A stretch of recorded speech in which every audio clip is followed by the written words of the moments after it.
done.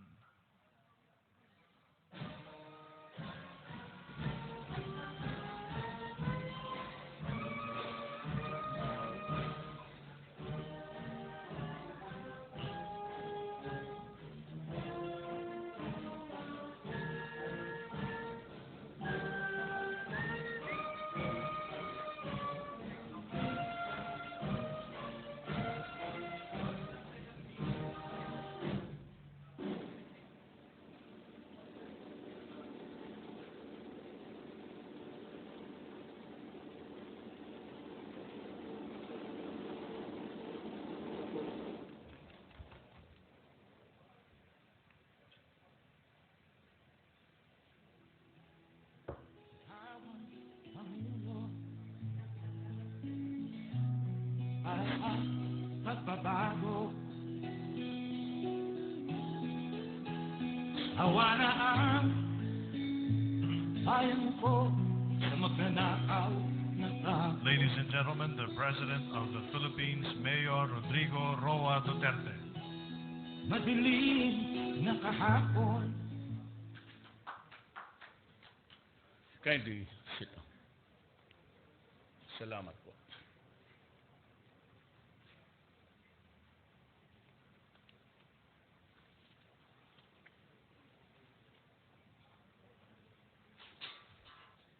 Foreign Affairs Secretary Alan Peter Cayetano and the other members of the Cabinet, distinguished members of the Senate and of the House of Representatives, AFA Chief of Staff Lieutenant General Ray Leonardo Guerrero and the Major Service Commanders, mga kasama ko sa gobyerno, mga kababayan ko.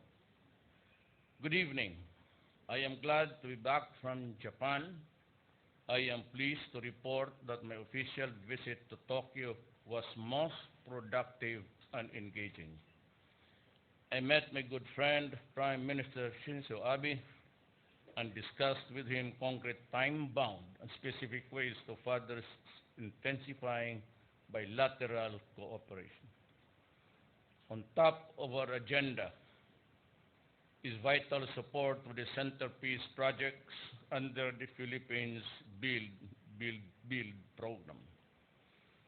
This covers huge impact social infrastructure projects that our country needs to sustain economic growth and improve the quality of life of our people. Many more projects will be rolled off under Japan's trillion yen, or close to $9 billion pledge of assistance. Prime Minister Abe committed to give flesh to Japan's Special Assistance Program. I am committed to work closely with him to ensure that projects proceed soonest, and it will be a done. The Philippines and Japan will intensify defense and security cooperation to combat terrorism, violent extremism, and transnational crimes. We will strive to make our waters free and open to our peoples so that they can enjoy our rich natural maritime resources. I thank Japan for reaffirming its commitment to the field with just and lasting peace in Mindanao. They will be our partner once again in rebuilding Marawi as the center of moderation and tolerance. On economic cooperation, we encourage Japan to explore more opportunities to invest in the Philippines, including in steel manufacturing, agribusiness, and IT and creative services. I met with industry leaders in Tokyo who signed business agreements valued at $6 billion. This is more than 3 times the amount of sealed businesses agreements during my first visit to Japan in 2016.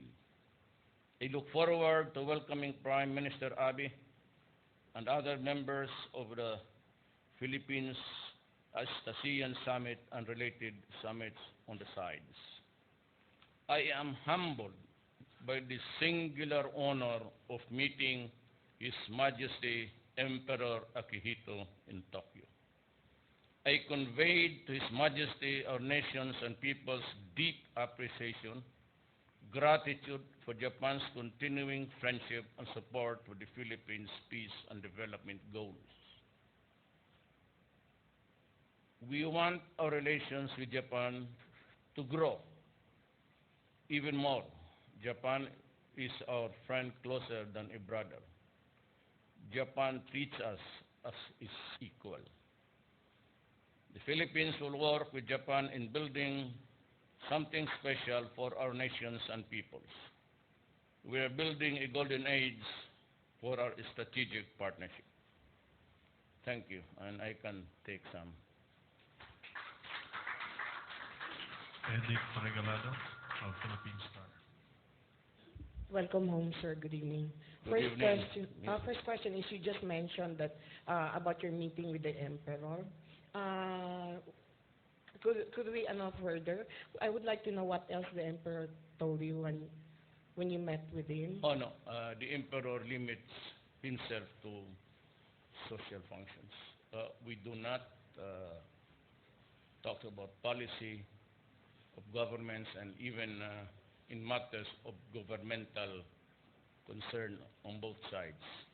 He is just limiting himself to the imperial duties and rule the nation as a sovereign head. Maybe hanggang doon lang.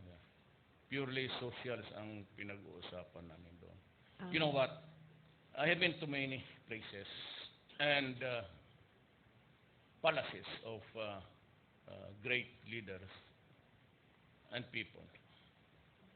This is the first time na nakita ko pinakasimpleng palasyo.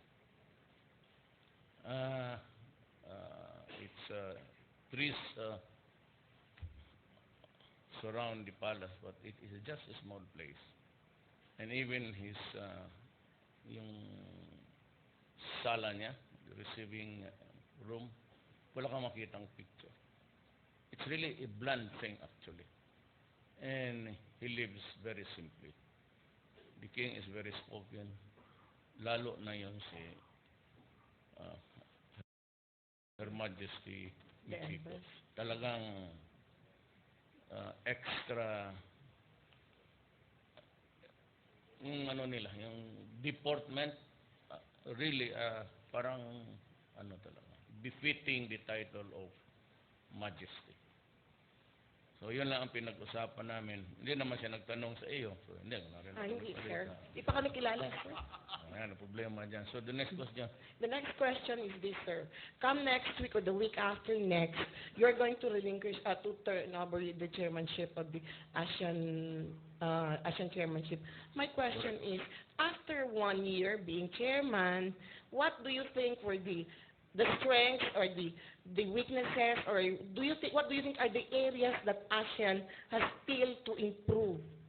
Well, everybody's dream, young leaders, is really to come up with a cohesive partnership.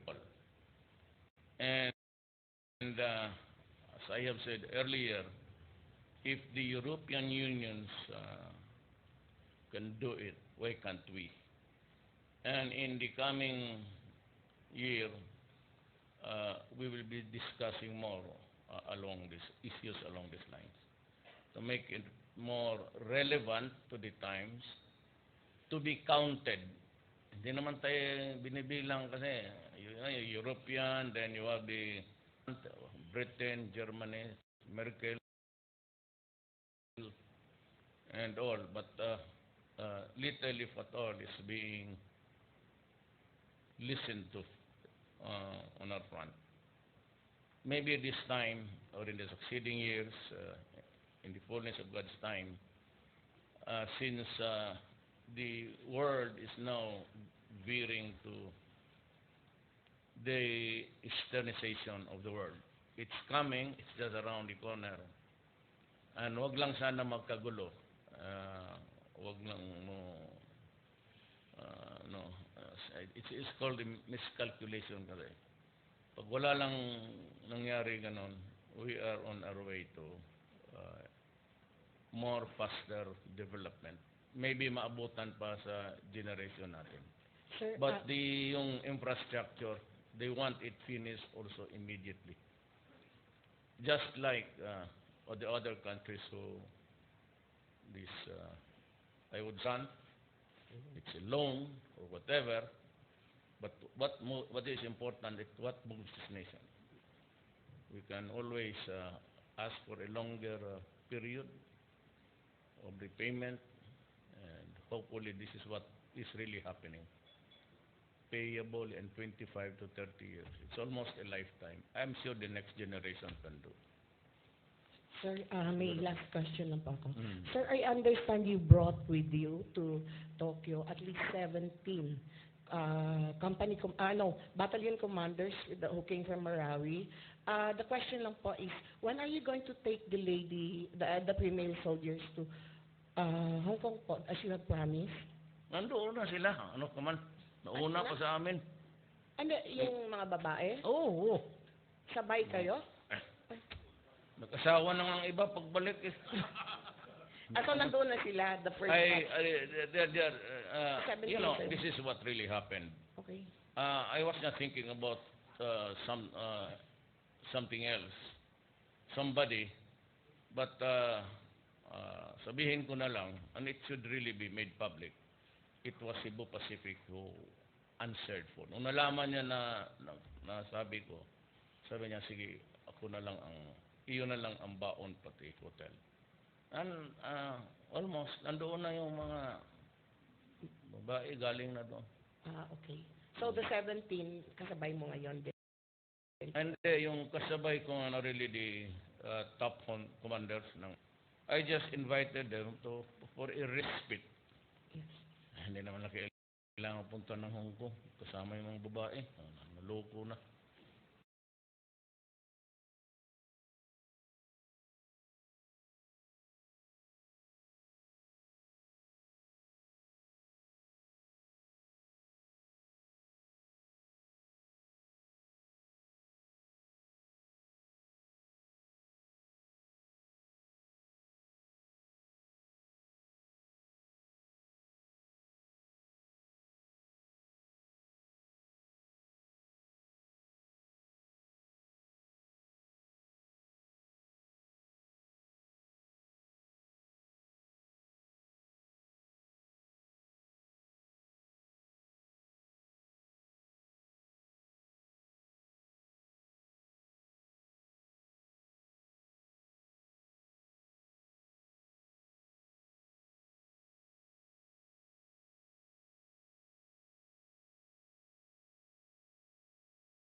Lord. Who would believe me if I investigate my son and my son-in-law? Ikaw, can you investigate your mother or father? I leave it to the independent agencies, just the human rights, which are making all the noise, and you have the NBI. I said, magtanong ko ng member dito, I do not talk privately with my secretaries. I do not even call them, not once. And I leave everybody to decide what is right for this country. If they are really guilty, then so be it. Diba sinabi ko na sa inyo nung mayor ako, anong order ko sa pulis? Barilin ninyo kasi anak ko. At that statement remains. Barilin mo. Kung nagamit ng droga o nakahawak ng droga, barilin mo. Extra judicial killing, if you want. And I can understand. Wala akong posta ko. When I said I cast my future in my presidency. Hindi ako magpakurni. Kita mo mga cabinet members, kaibigan ko lahat. Sinipa ko. The last was the Undersecretary of Budget. He was around when I was campaigning.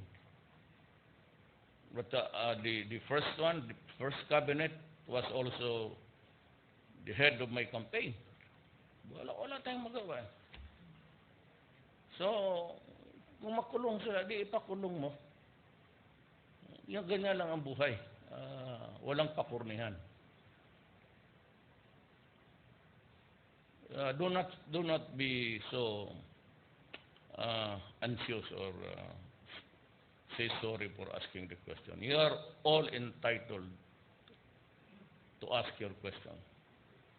You must have your due day. So, tanong kayo.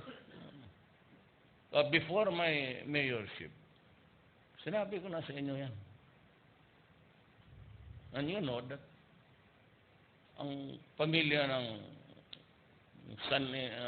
in-laws ni Paulo, ang negosyo yung importation ng mga from Singapore. At the age of 18, he eloped with a woman 24 years old. So he had to join the family of the lady and to help the business. Kaya he is a regular feature doon yan. Noon yan. That started, kayong mga taga-Davao, alam niyo yan. It is benefit of the rest of the nation. The reason why he is there, because diyan siya, hindi mo siya makatapos pag-aral eh. So natuto siya mag-negosyo. At 18 years old, he had to work with the family of his wife. Does that... Yes, Mayor. Thank you po. Next time, do not be apologetic about it. Baka init yung ulo, Mayor. Wala, malamig ang biyahe. Malamig ang ulo. Malamig ang Japan. Okay, second question, Mayor. Mayor Inday is created a local peace body whose task is to hold a localized peace talks with the CPP-NPA. Look, I am addressing myself to all the soldiers of the New People's Army. Mag-surrender na lang kayo ngayon at ibaba ninyo inyong baril o isurrender ninyo. At sabi ko, may trabaho kayo naghihintay at I am building all throughout the country almost 5,000 sa National Housing Authority. Kayo ngayon sa military sa Bulacan at inagaw ng mga tao, sabi ko na lang sa the armed forces and the police, pagpasensyahan na lang ninyo ako. Hindi naman natin pwedeng awahin yung mga mahirap. Kung may bahay yan, hindi na mga agaw yan. And so, since we are in the service of the Republic, I hope you can sacrifice a little bit. Just wait, but I will build you as except for yung wounded sa, lalo na yung permanently, they will have their houses built at once. And I am releasing 500 million rather, pesos for yung medisina nila. Ayaw ko magdaan na maraming dokumento. Ayaw ko yung bidding. Bigay ko na lang yan dyan sa, that lowest bid is bullshit. That's what was us be pulling our country down ever since. Every generation or government, administration, has had its share of corruption in their budget. Always yan. Hanggang ngayon dito. Kaya ako, pinatalsi ko yung sa budget. He was screwing government, Mabutit na lang, hindi ko siya hinulog doon sa totoo lang. Gusto ko tadyakan dyan sa agdanan. Yun ang makainit ng ulo ko. So are you supporting, Mayor, the localized peace talks? Yes. Kaya mag-surrender kayo lahat. Wala naman talagang mangyari.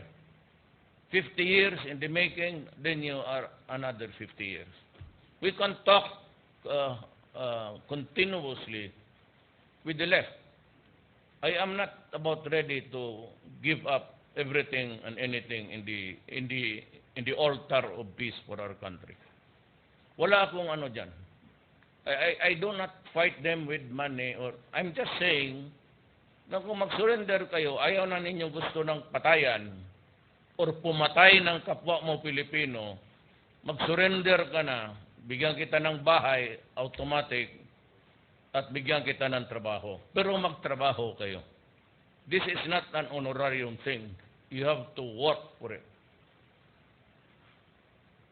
Thank you, Mayor. Total, sundalo, trabaho ka man rin. Patay ka pa.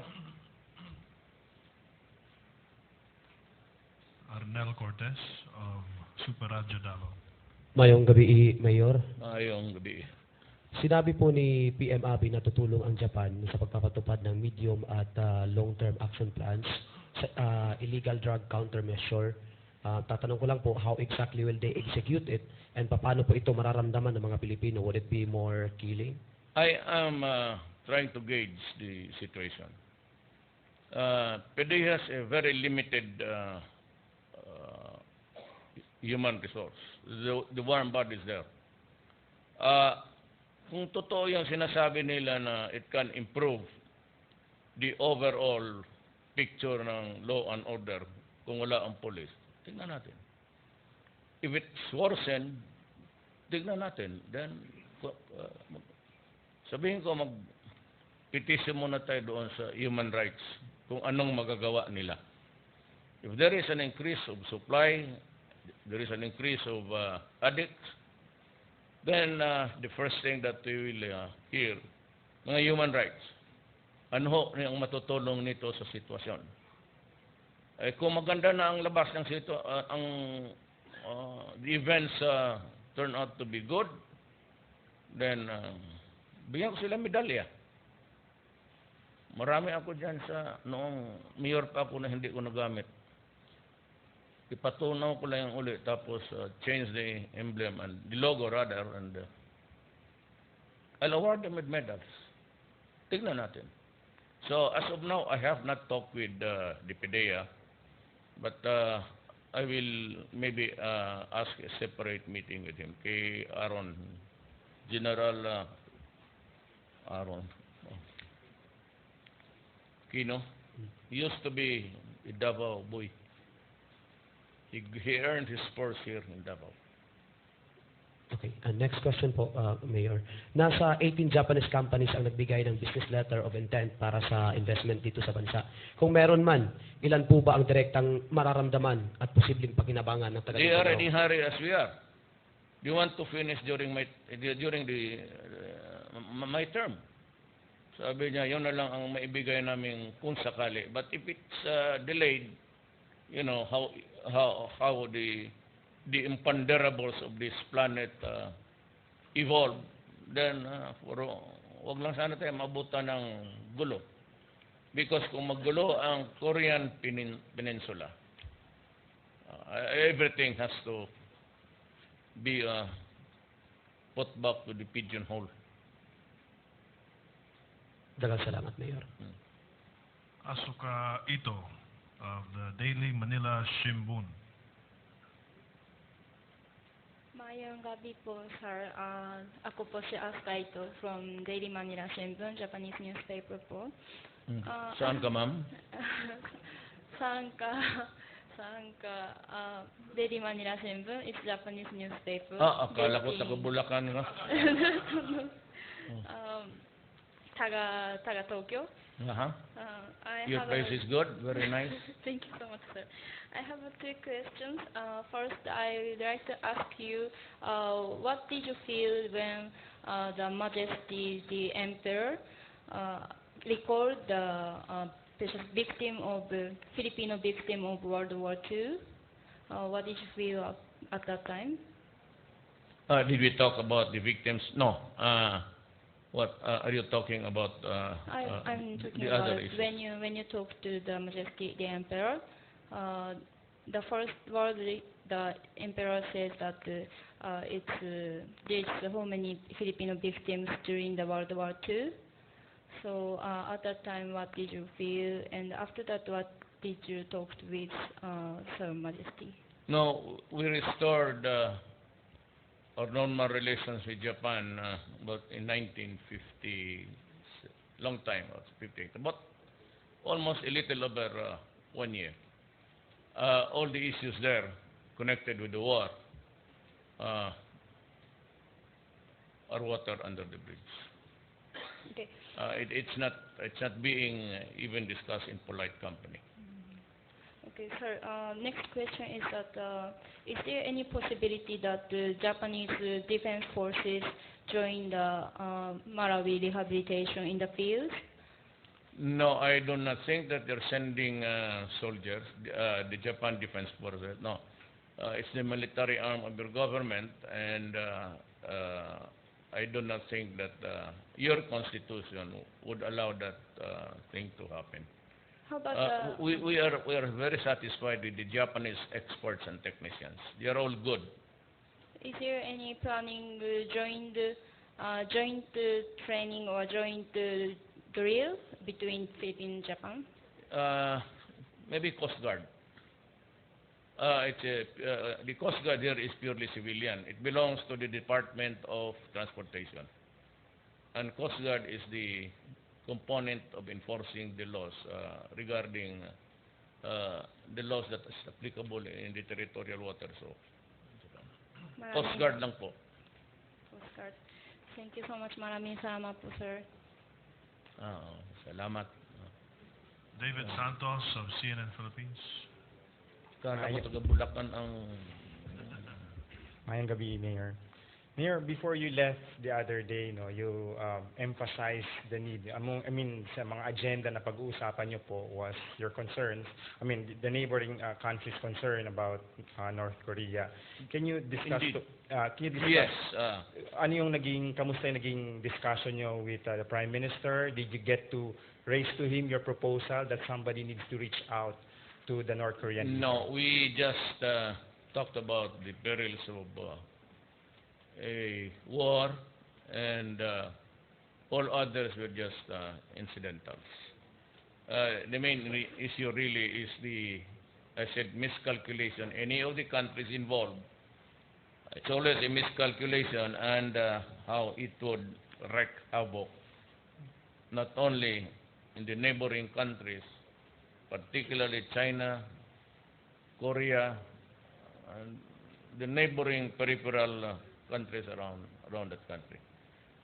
We also were talking about what would be the wages of war, and how will it affect humanity.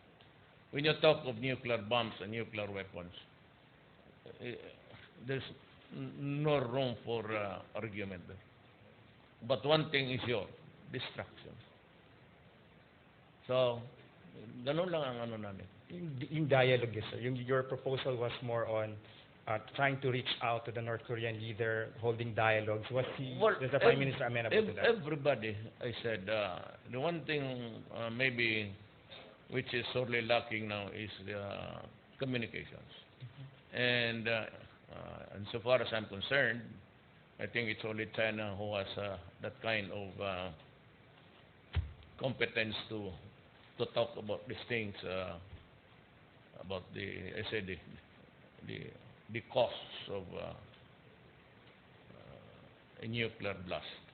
My second question po, Mayor, a spokesman of the Japanese government said that you and Prime Minister Abe discussed the issues on the maritime security and freedom of navigation, including the South China Sea. Correct. That has to be one of the countries that is really interested in the freedom of navigation, especially coming in from the Indian Ocean. You go that narrow strait there, and there's a lot of buildings there by China, and also some other countries are claiming some islands, Vietnam, Malaysia, Indonesia. It could be really a messy thing, not only in the Philippines,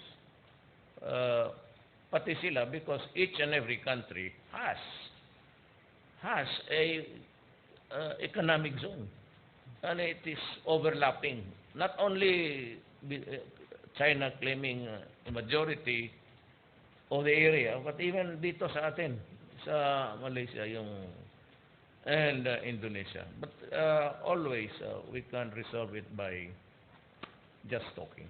Any concerns po ni Prime Minister, sir, considering that vis-a-vis with you've been pushing for warmer relations with China? Ano po yung namang concerns po na nire-raise ni Prime In the meantime that we are not really prepared just about anything except to talk, you let us just talk.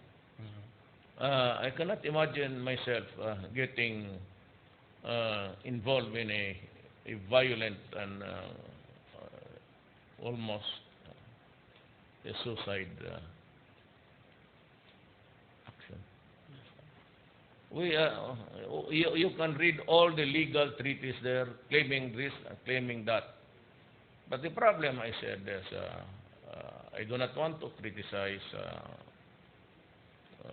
the big powers now, because it was really of their own making. There has been sufficient time. We were on all of the, and there was activity there, but nobody really, well, once in a while raised a howl. Now China is building, but their promises are peaceful. So in the meantime, I said, since there is no space to talk about violent option, let us just continue. But China has put it on record that near the Pag-asa, where we also have our base there, the Scarborough Islands, China has committed to us not to build anything there. And I hope that they would honor that commitment to us. I hope and I pray. I do not want to create something here which is not good for us, for all of us. So you're holding on to that. Yes. Because once I commit to you as a president of a sovereign state, what comes out of my mouth is what it is. And it's always a commitment with honor. Anything less than that, you lose the respect of. You probably would not have the time to, or anybody inviting us for a talk and discuss giving aid and assistance to the country. Quickly lang, Mayor, if they do not hindi nila tutuparin yung kanilang naging commitment, what will happen? Then I will send you to go there and demand compliance. That's serious, Mayor. This other way around, except to give it to people who are speculating. I am not speculating. I am using the gray matter between my ears. And I said, I have a plan. And someday, if I make it public, I hope you'll join me. But if your impatience suggests otherwise, then I can always take you in government and maybe clothe you with an envoy status and go there and argue. And ask him, what will you do to the Philippines if you reverse your decision to honor? It's not for me to say. It's them for that question should be answered by them. Not by me. Klaro na ako dito. Wala naman akong inagaw. Basta ito akin. Then near the Scarborough Show. That was about it. That was the fundamental issue at that time. Now that there's construction everywhere, well, I said for lack of space in time and whatever, I said, well, China is also helping us.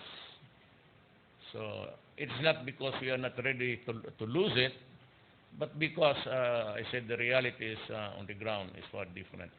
But there will be a time, and I assure you that I said during my term, na magtanong ako what is really in store for us all.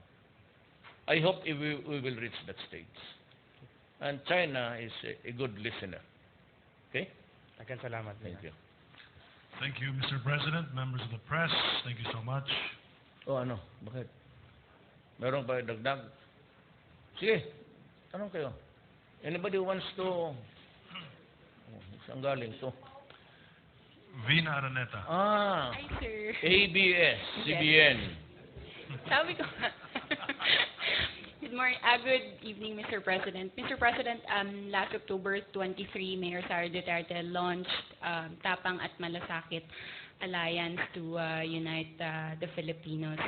Many are saying na pantapat daw po yun sa Tindig Pilipinas, and many are speculating na nagpaparamdam na siya for 2019 elections. But of course, sabi niya she will run for Congress. But sa mga appearances niya lately, like in Malita, Davao Occidental, ang introduction sa kanya is the next president.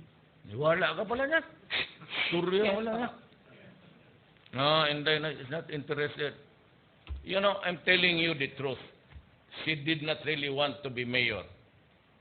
And I have a letter of resignation. We were inducted into office June 30. That's it, correct? Yeah. Yes. Alam mo, July 1, dumating na sa table ko that she was resigning from the mayorship because of blah, blah, blah, blah, blah.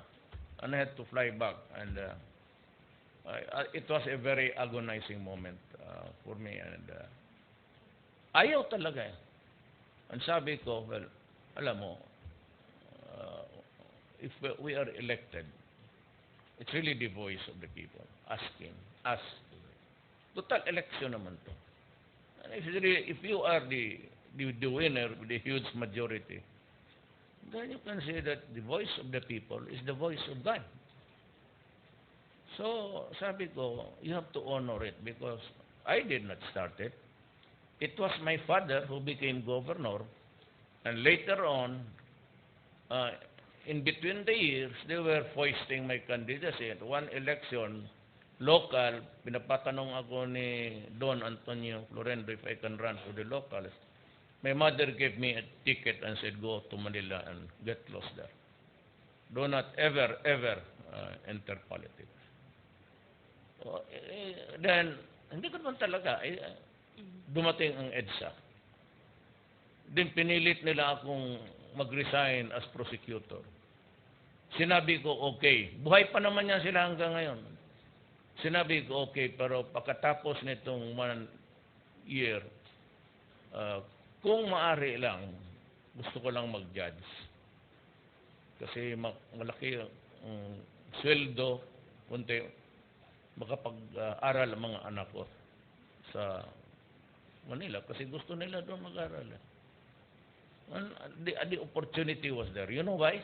They come on. Dahil gusto ko yung mga anak ko makapag-aral ng gusto nila, magandang edukasyon. Ito si Paulo, yung said, he charted his own course. Ito namang bunso, hindi ko naman artista pala ang gusto.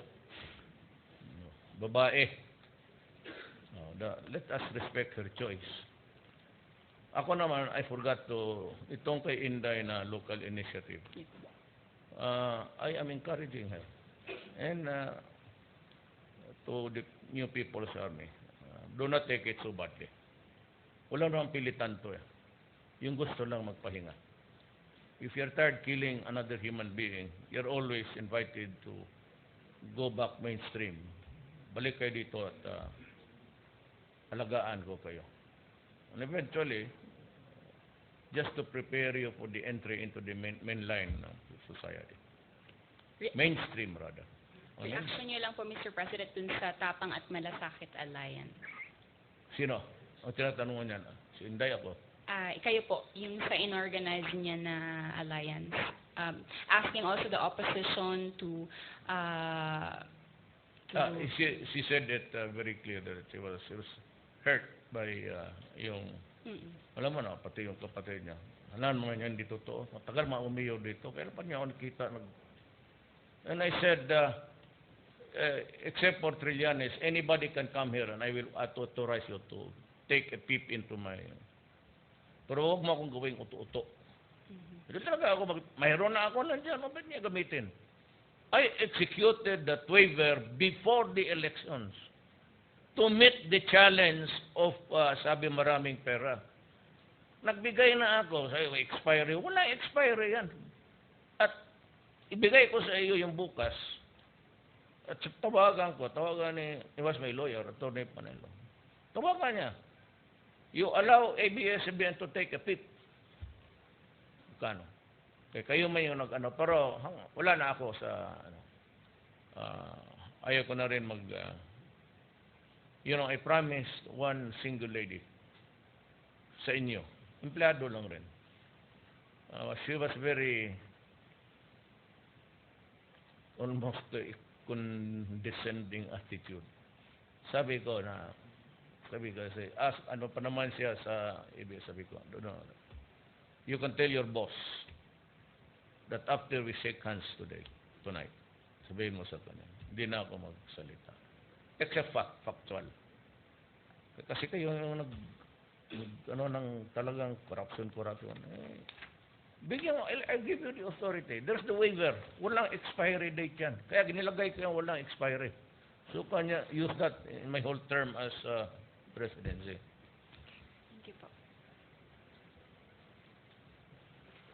Manuel Cayon of Business World. May pahabol. Business Mirror. Sir, you said something Ayaw ko sa iyo, yellow ka. Hanap tayo ng iba dyan. Sir, you said something like making Marawi the center of moderation and tolerance. And may you elaborate on that and why emphasis on that? There was always a working church there. Yung pari who was taken hostage and the other church workers. Well, of course, they destroyed the images of that's something else to be talked about at some other time. But there were Christians there. Wala naman tayo, except that I said, there's one thing that I would like to abolish in this country. I'm not talking of any particular place. Itong slavery. I will go after you.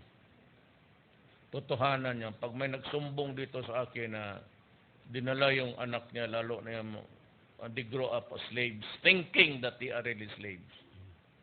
I do not care whether it's a Moro or a Christian. I want that practice stopped because it's inhuman.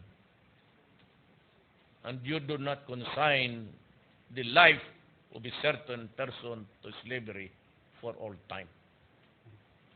Kapareho ko yan sa droga. Huwag mong gawin yan. I will place you in the level of drugs, kidnapping people and making slaves out of them. You better watch out. Pag malaman ko, talagang pupuntahan kita. I myself, as president, will go to you and decide your... Sir, with money in hand for the rehabilitation, what would we expect in the next, say, the next 6 months? What would be Marawi like in the next 1 year? And how do we move the population? Well, there's no need because everything has a certain particular shelter now. The rich are somewhere else, busy building their own houses somewhere. Ang concern ko yung mahirap. And ang setup is ganito. The Defense Department is the overall entity. It should be Defense Secretary Lorenzana. Marami naman yan siyang mga undersecretaries that can work out something for Marawi. Then it goes to one single person. There were many proposals in the cabinet which I overruled because I hate yung committee. Mauubos lang ang pera dyan. So from the table of the Defense Secretary, it goes to one person, CEO, and that is General Ed Del Rosario. And si Del Rosario, ang tawagin niya, if he needs something from DPWH, I am all of them, the secretaries are under orders to report to General Del Rosario in matters about Marami, including the financing, including the some separate entity will account. I am not saying that there was a disaster, another disaster that happened in Leyte, and that was the loss of everything, pati pera, pati tao, sinik na. So I can assign Bibing the undersecretary or sinong gusto, but it will be under the supervision of one man. So that pagka pumalpak, si Del Rosario yan. Pag hindi ayon sa policy ng gobyerno, so Secretary Lorenzana will answer for it. I only have one straight line. Ang mga assistant, DPWS, call the undersecretary. No need for reclamation, just tell him. Tell your secretary that is what is needed there. Agriculture, tawagan mo undersecretary ni Pino. Sabihin ni Ed, ito kailangan ko dito, another project, for what? Mayroon namang mga bahay. And, well, I have some announcements to give Monday after the cabinet meeting. I will just ask them to give me the consensus of what should be done. But we will jumpstart the project, and it is there already. And I said we will be discussing it, making it the first issue in the agenda. One particular item that is problematic daw sa housing is the place is a military reservation, and how would we go about it? Well, it is a huge tract of land. Ang military naman is ready. Just give them a little bit of space where they can conduct everything they should know about soldiering. Palagay ko noon, they are not ready to claim so many areas there. And Marawi proper, we have to concede it to the Moro. The Moro will have to, clean up the place and they can have it. But just about in front of Marawi, I will create a new camp. Maybe one regiment or one division doon. Thank you, Mr. President. Within the vicinity of the greater Marawi area. Thank you, Mr. President. Thank you, Mr. President. That concludes our press conference for Ay, today. salamat. Kala ko hindi naman hinto. Have a good night, ladies and gentlemen.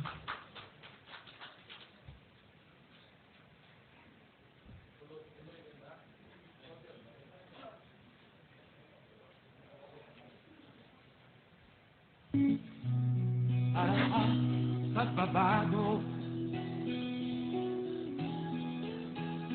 awa na ang bayan ko sa magnanakaw na kampo.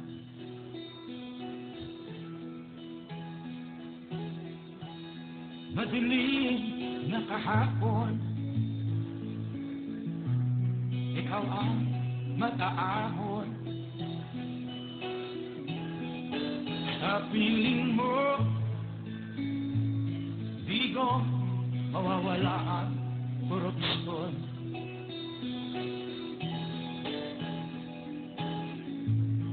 Tayo na, Pilipinas, tayo na magbago. Hawak kamay tayo para sa pagkasenso. Ikaw at ako, tayong lahat kay Rodrigo Duterte, para sa tunay na pagbabago.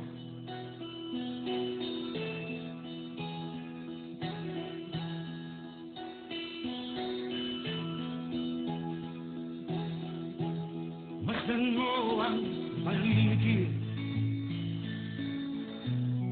alam ang mga krimen, rape, droga at mga nakawan, dapat nang mapigilan.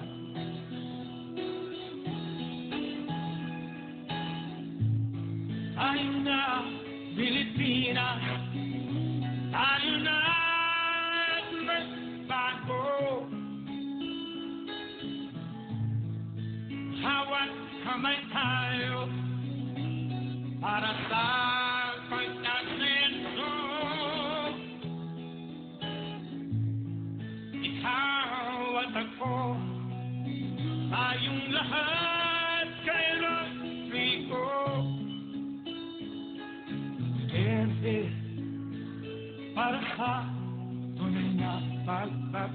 Why am I here? I am here because I love my country and I love the people of the Philippines. Tayong lahat